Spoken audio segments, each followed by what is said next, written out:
Presenting The Complete Orson Welles and the Mercury Theater on the Air in The War of the Worlds by H.G. Wells. This is Orson Welles, speaking from London. as the third man. Stand by. We'll be on the air in 15 seconds, Mr. Wells. Yes, I know. Stand by, everybody. Mercury Theater on the Air presents Orson Welles as Count Dracula in his own version of Bram Stoker's great novel, Dracula. What evil lurks in the hearts of men? The shadow knows.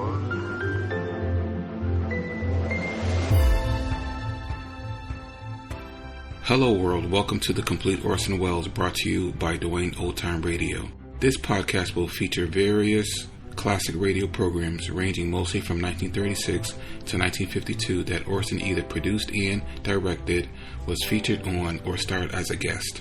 If you enjoy my podcast, you can subscribe to receive notifications of new posts. Subscribing is free and only takes a moment. New episodes are posted weekly.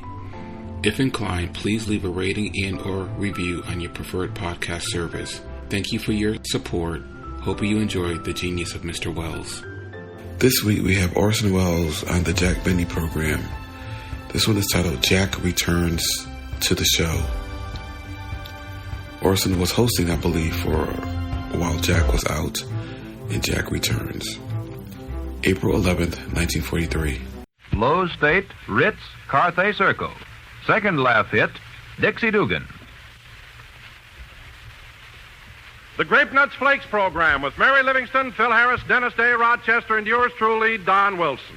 And back with us after an absence of 5 weeks, Jack Benny.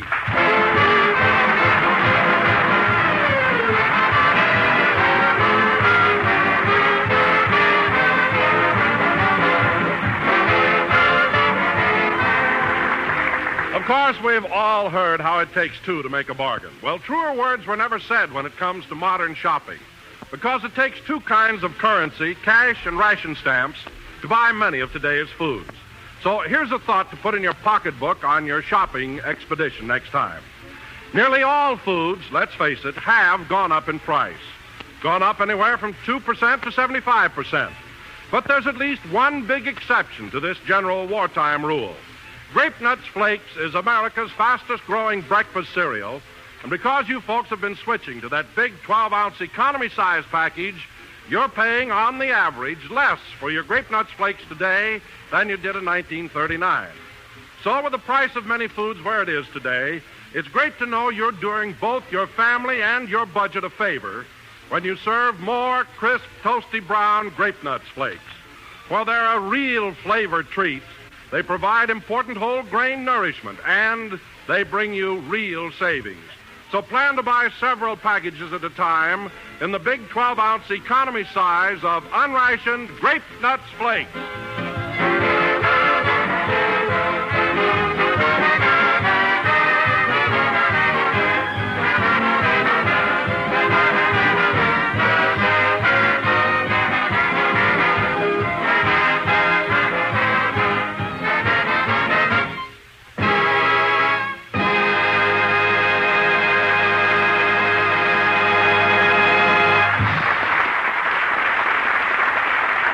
That was I Don't Want Anybody, played by the orchestra. And now, ladies and gentlemen, we would like to take you to Jack Benny's home in Beverly Hills, where Jack is convalescing from his recent illness. The time, shortly before noon today. The place, Jack's bedroom. Take it away, Beverly Hills. Let's see, I got 2 teaspoons of cherry syrup in it. A couple of drops of menthol. I think it needs another dash of gin.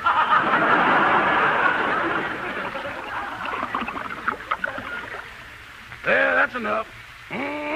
This kind of medicine makes a cold a pleasure. Oh, Mr. Benny. Mr. Benny, wake up. What is it, Rochester?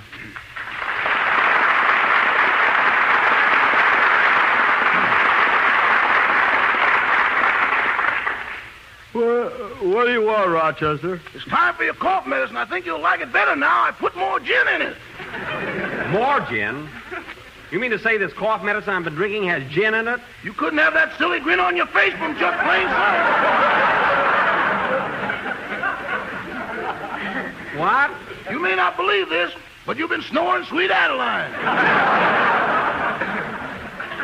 Well, I might have known you to make my cough medicine wrong. Believe me, from now on, I'll have my prescriptions filled at the drugstore. Okay, boss, but you'll find very few pharmacists with the imagination I got. I don't want imagination. I want my medicine right. Now, put my electric heating pad under the covers. My feet are getting chilly. Electric heating pad? That's the toaster with a towel wrapped around it. I don't care. Plug it in. Yes, sir. Answer the phone. Hello? Mr. Benny's residence. Boudoir extension.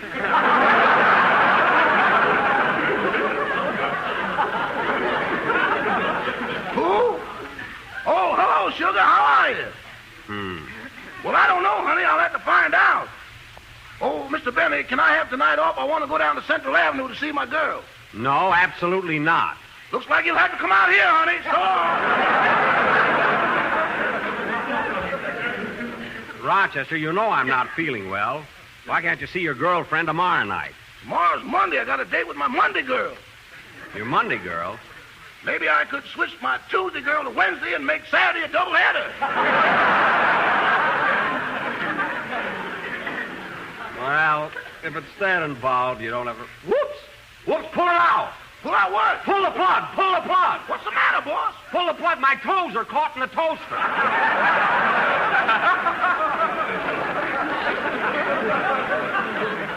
Quick, pull it out. There you are, Mr. Bennett. Ooh, my foot burns. Wow, pour some ice water on it, Rochester. Hold still, boss.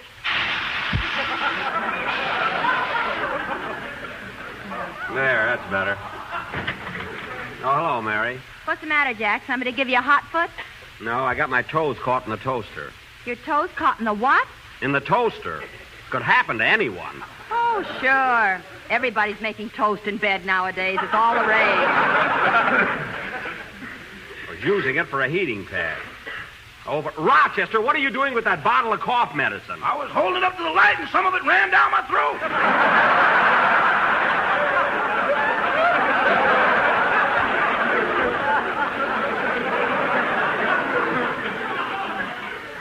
Well, why were you holding it up to the light? I told you some of it ran down my throat. Put that bottle down. Yes, sir. How do you feel, Jack? Do you think you'll be able to make the show today? I've got to. I can't disappoint my public. Just think, Mary, people have been deprived of hearing my voice for 5 long weeks. You'd be surprised how fast they went. Well, I'll admit that Orson Welles did a pretty good job. Pretty good? He's one of the most polished performers I've ever worked with. He is, eh? He has the most beautiful speaking voice I've ever heard. No, he has, eh? Gosh, when he says, "Good evening, this is Orson Welles," I get goose pimples all over. I don't care if you break out in billiard balls. He's no better than I am.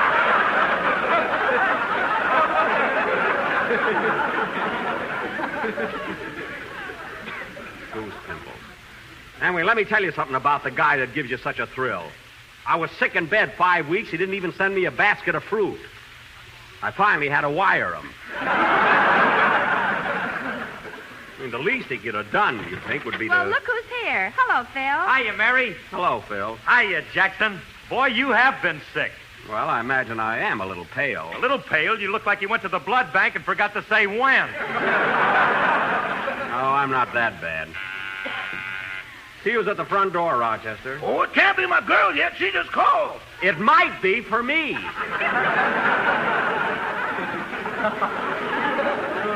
It's my house, remember? Now answer the door. Okay. Say, Jackson, I got a surprise for you. Alice Faye, now appearing in Hello Frisco, Hello, made a dozen donuts for you with her own little hands. A dozen donuts? Where are they? Out in the car. I'll get Rochester to help me carry them in. They're that heavy, Phil. Leave them in the car. No, I got to get them out of there. My tires keep going down. That Harris is really bumping his gums.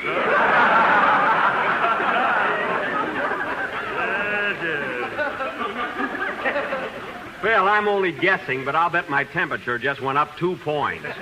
Well, Jack, if you have a fever, you ought to stay home and let Orson handle the show today. What's a little fever? I've had it for 5 weeks now. 1 minute I'm hot, the next minute I'm cold. Then I'm hot, then I'm cold. You sound like a shower bath at a cheap hotel. I don't care what I sound like. Orson Welles is not going to do my program today. Gosh, I'm sure going to miss Wellesley. Without him, the show won't have no refinement, no culture, no class. And won't have no Harris if you don't shut up.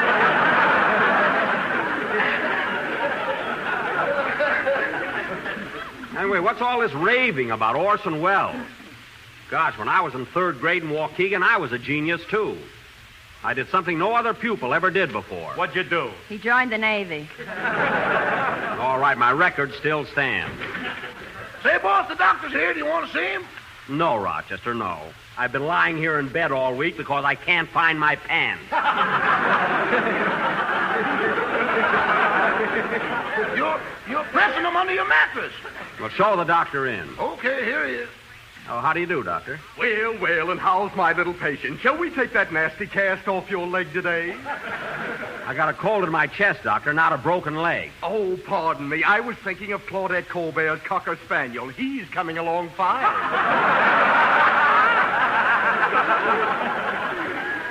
Well, I'm glad to hear it. Now, Doc, would you mind examining me? I got to go down to NBC and do a broadcast today. Why? Is Orson Welles sick?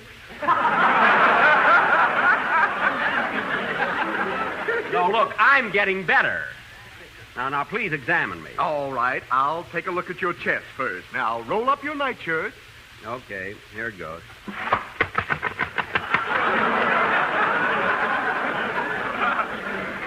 There you are. How do I look, Doc? My, you're kind of caved in there. Yeah. Get a load of his chest. That's the only skin hammock I ever saw. Oh, don't be so funny.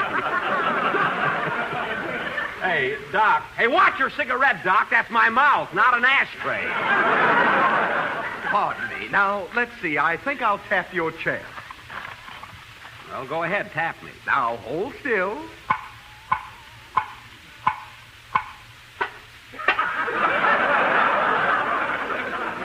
Ooh. My, there seems to be a piece of metal in there. That's a bullet I got years ago when I was hunting moose in Saskatchewan. It's a bullet you got from a Spanish dancer in El Paso. Ah, Rosita. She finally ran away with a bullfighter. I wonder where she is now. I wonder where the bullfighter is. I could use some meat. Ah, Rosita. Well, can I do my show today, Doctor? Yes, you'll be fine. Well, I must run along now. W.C. Field St. Bernard is out of brandy. Goodbye.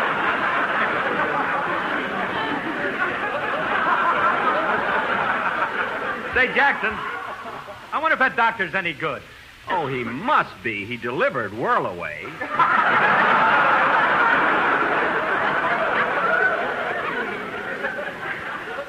Yeah, I hope Don and Dennis get here pretty soon. Then we can have our rehearsal and get started for the studio. Hey, Jackson, what's the idea of rehearsing here in your bedroom anyway? Well, I'm saving all my strength for my public.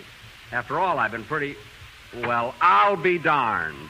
Oh, Rochester! Yes, boss! Why are you pouring my cough medicine in those cocktail glasses? I thought it might liven up the party! This isn't a party. Now, you put that medicine back in the bottle. Never talk with this guy. He always has to be the host around here.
Say, Don and Dennis should be here by now. It's almost 1 o'clock. 1 o'clock already? How about some lunch, Jackson? Okay.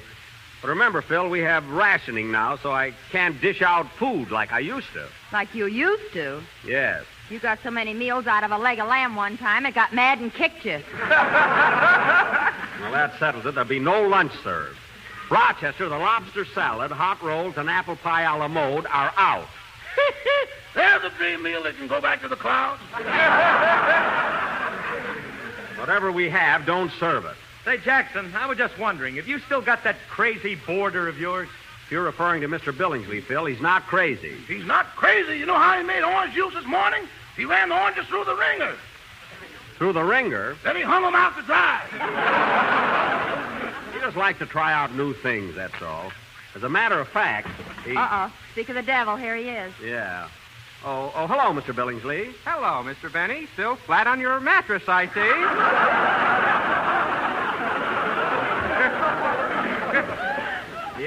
Yes, we were just talking about you, Mr. Billingsley. Your ears must be burning. Well, I'll have to call the fire department. I've got a new hat on. You haven't changed a bit. By the way, Mr. Billingsley, we're going to rehearse our radio program in a few minutes.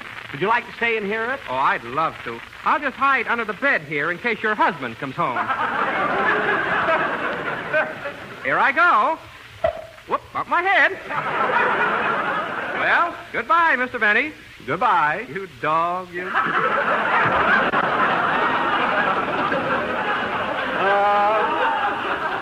Good old Billingsley.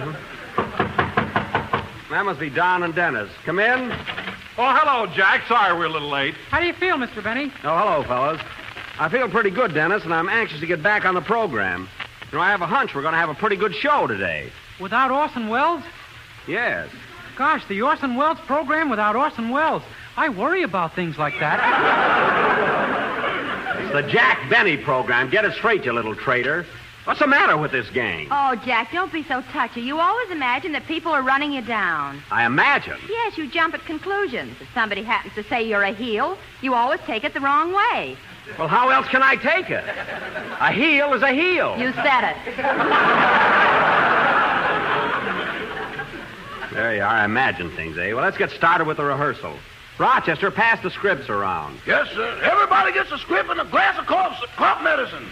There'll be no cough medicine. I read this script, boss. A little nectar won't hurt it. Rochester, whenever I need you in the capacity of a dramatic critic, I'll let you know. Now, let's get started, fellas. Now, Don introduces me in the show, and then I come on, and I say... Who can that be? Come in. Hey, it's Miss Harrington, Mr. Wells' secretary. Hello, Miss Harrington. Hello, Dennis. Good afternoon, everybody. Hello, Slugger. My, what an odd bed sheet. It has blue eyes. This is me.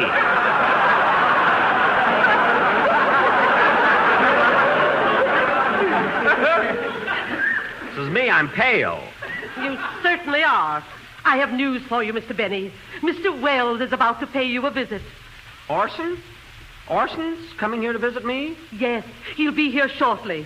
Rochester, I want this room tidied up at once. Yes, Miss Harrington? I want a chair placed beside the bed. Yes, Miss Harrington. And put an X on Mr. Benny's forehead so Mr. Wells can spot him immediately. Now, look, I'm not that pale.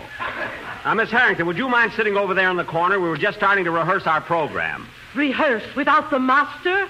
Mr. Wells won't like it. Nuts to Mr. Wells. I know just how you feel, Daddy.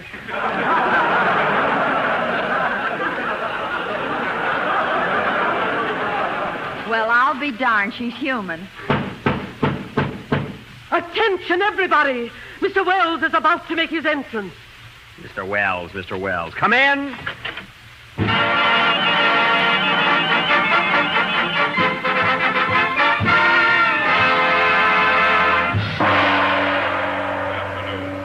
Orson Welles. Well, Wellsy. Hello, Orson.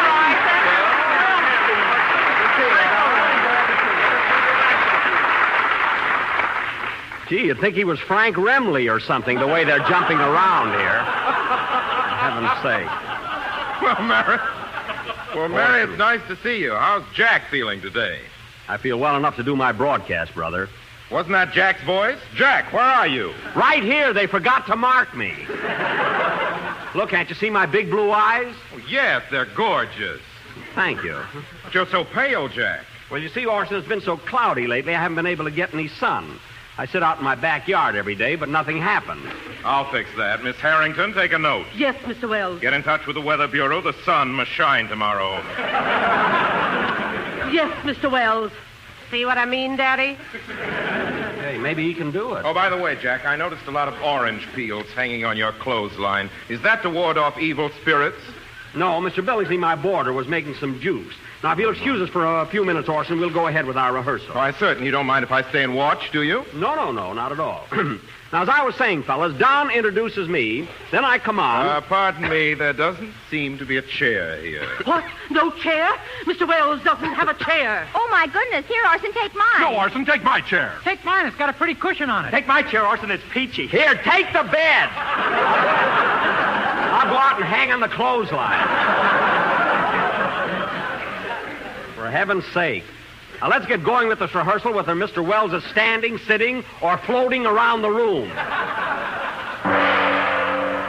Now, the first thing to do is, Orson, come down here.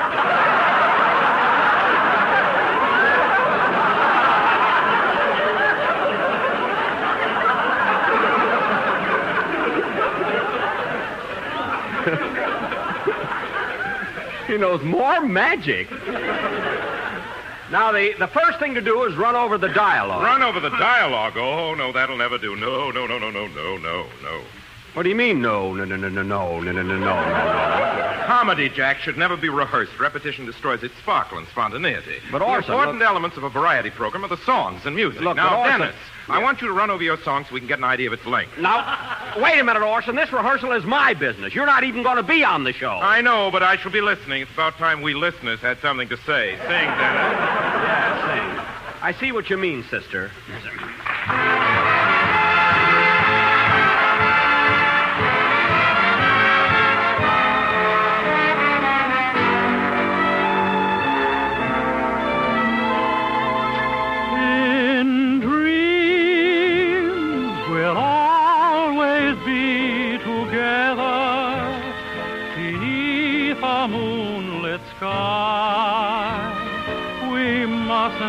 Say goodbye. Each night I'll push aside the mountains, I'll drain the ocean dry. We mustn't say goodbye.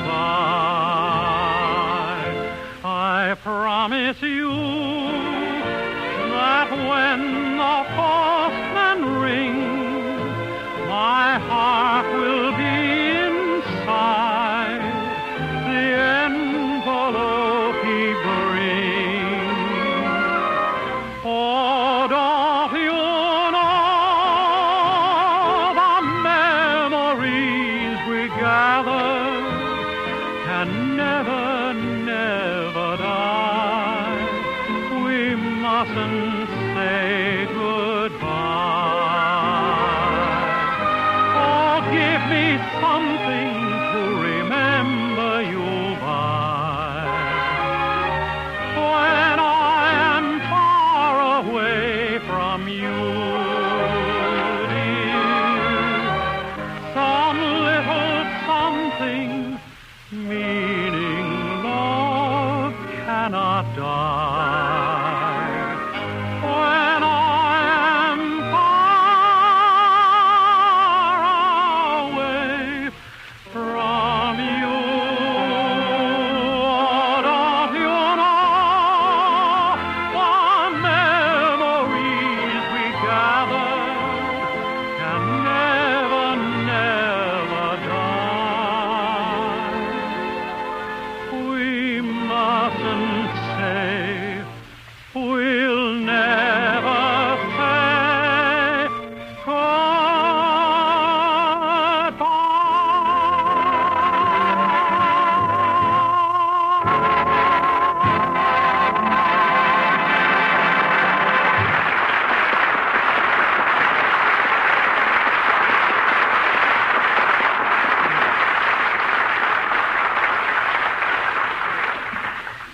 that, Mr. Wells? Do you think it'll do for the program? Well, Dennis, I think Mr. Benny should answer that question. After all, he's running the show this week. Darn right I am. Your song was swell, Dennis, but it's a little long. I want you to cut half a minute out. Cut? Half a minute cut of that beautiful ballad would ruin it.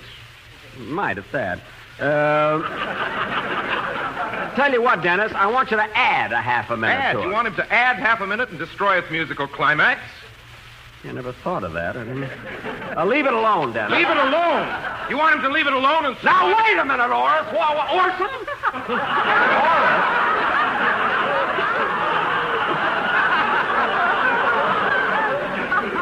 Took him 10 years to build up the name Orson Welles. I made it Oris in 1 second. Look at Orson. What the heck do you want? I wish I knew. So do I. Look, Orson, it's getting late. Do you mind? You know. Look, Orson, I'm sorry I killed your gag there. Or I'm glad. I don't know which. Orson, it's getting late. Do you mind if we get on with the rehearsal? Of course not. I'll just glance through this manuscript here on the table. Is it a screenplay? No, that's my autobiography, Orson. I've been working on the story of my life since I've been sick. Intriguing title. Jack Benny, From Rags to Radio. Yes, I was going to call it The Loves of Jack Benny, but I haven't done so well. This is a thrilling opening. I, Jack Benny, was born on a farm near Waukegan, Illinois, many years ago. It is thrilling, isn't it? A great day of great rejoicing on the farm. Chickens were cackling, cows were mooing, hogs were grunting, and Father was cockeyed.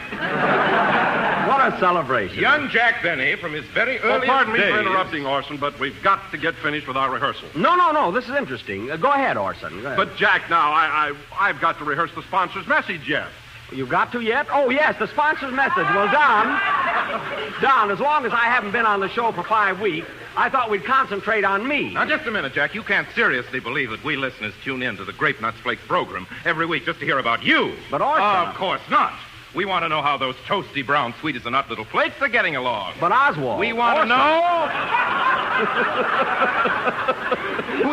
we want to know if they still... Now, you know I can't louse up the sponsors. No. I got it pronounced greatly.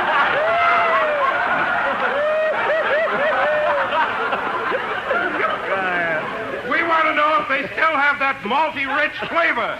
And if they... Well, the sponsors? Yeah.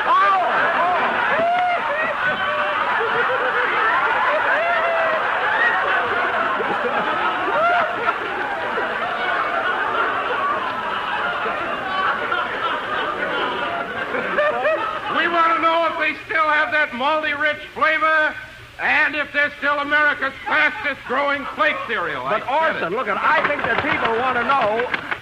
Darn that nightshirt. But Orson, after Don delivers his message, can't I talk about myself? Can't I tell people my cold is better? Jack, I wouldn't take any bows on that cold till you're strong enough to have a beautiful nurse. Oh, well, I'll tell them anyway. Well, and how's my little patient? Shall we take that nasty cast off your leg today? Doc, I'm not a cocker spaniel. Look, but as long as you're here, you can give me an aspirin. All this excitement has given me a little headache. An aspirin? Here you are. Thank you. That'll be 5 cents, please. Look, put it on my bill. Now, if I can just swallow the thing. Would you like to grease the track with a little cough medicine, Mr. Benny? I don't need any chaser. See, it's down. Say, that was a pretty big pill. It didn't look like an aspirin to me. Me neither. You neither? You're the doctor. Well, you don't have to get so huffy about it. I just happened to give you a sleeping pill by mistake. What? You're lucky. It might have been a dog biscuit. A sleeping pill? He gave me a sleeping pill. Gosh, I can't go to sleep. I got a show to do today. Remember, Don, you introduced me, and I'll come on and say,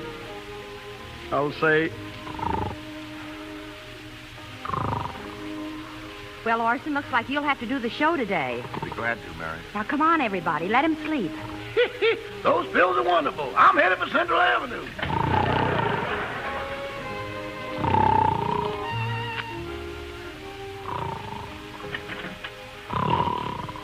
I came back for the cough medicine, folks.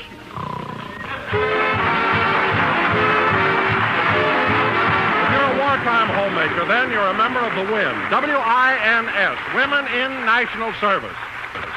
And one of your big jobs is keeping the family well fed in spite of wartime food restrictions. Well, your job will be a lot easier if you serve more unrationed whole grain cereals more often. Cereals such as delicious toasty brown grape nuts flakes. For our government's nutrition program urges that everybody get the important nourishment of the whole grain cereals every day. And in each luscious bowl full of malty-rich grape nuts flakes and milk, you do get that important whole grain nourishment that includes many of the same essentials found in foods that are scarce. And friends, to enjoy the swell-tasting goodness and the whole grain nourishment of grape nuts flakes, you don't have to give up a single precious ration stamp. So ask for plentiful, nutritious grape nuts flakes in the big, thrifty 12-ounce package tomorrow. Thanks, Orson. Good night, folks. No ration stamps needed for hot grape. Thank you for listening to and showing your support for my podcast. If you would like to receive notifications of when new episodes are posted, please subscribe to my channel. Subscriptions are 100% free, and they really help me get an idea of how I'm doing.